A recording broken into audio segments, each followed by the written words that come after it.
మిరపకాయ బజ్జీ అంటే మనందరికీ చాలా ఇష్టం కదా. ఈరోజు వీడియోలో నేను కట్ మిర్చి బజ్జీ అయితే చూపించబోతున్నాను. నేను ఫస్ట్ టైం ట్రై చేశాను. టేస్ట్ అయితే చాలా బాగా వచ్చింది. ముందుగా బజ్జీ మిర్చిని అయితే తీసుకొని ఇలాగా కట్ చేసి అందులో ఉన్న సీడ్స్ అన్నీ తీసేయాలండి.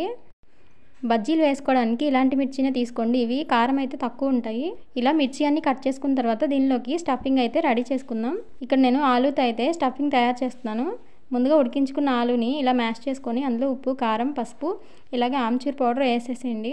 ఆమ్చూర్ పౌడర్ మీ దగ్గర లేకపోతే చాట్ మసాలా అయినా వేసుకోవచ్చు. తయారు చేసుకున్న ఈ బంగాళదుంప మిక్చర్ని మనం మిరపకాయలోకి అయితే స్టఫ్ చేసుకుందాం. లైట్గా స్టఫ్ చేయండి, మరీ ఎక్కువ పెట్టాల్సిన అవసరం అయితే లేదు. ఇలాగా స్టఫ్ చేసుకొని అన్నిటినీ పక్కన పెట్టేసుకోవాలి. ఇప్పుడు బజ్జీలు వేసుకోవడానికి పిండి అయితే రెడీ చేసుకుందాం. ఒక బౌల్లోకి శనగపిండి తీసుకొని అందులోకి వాము, ఉప్పు, అలాగే సోడా ఉప్పు, ఇంకా పసుపు కూడా వేసి ఇలా బాగా కలుపుకోండి. వాటర్ వేసి కలుపుకున్న తర్వాత ఇలాగ రఫ్ చేసుకోవాలన్నమాట. రఫ్ కొట్టుకొని బజ్జీలు వేస్తే మన బజ్జీలు బాగా పొంగుతూ వస్తాయండి. పిండి కలిపేసిన తర్వాత ఇలాగా బజ్జీని ఒక్కొక్కటిగా ఆయిల్లో అయితే వేసేసుకుందాం. ఆయిల్ని మీడియం హీట్లో అయితే ఉంచుకోవాలి. ఇలాగ రెండు వైపులా వేగిన తర్వాత తీసి పక్కకైతే పెట్టేసేయండి.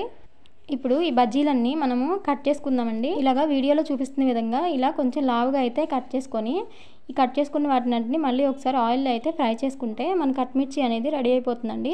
ఈ రెసిపీ మీకు నచ్చినట్టయితే కామెంట్ చేయండి.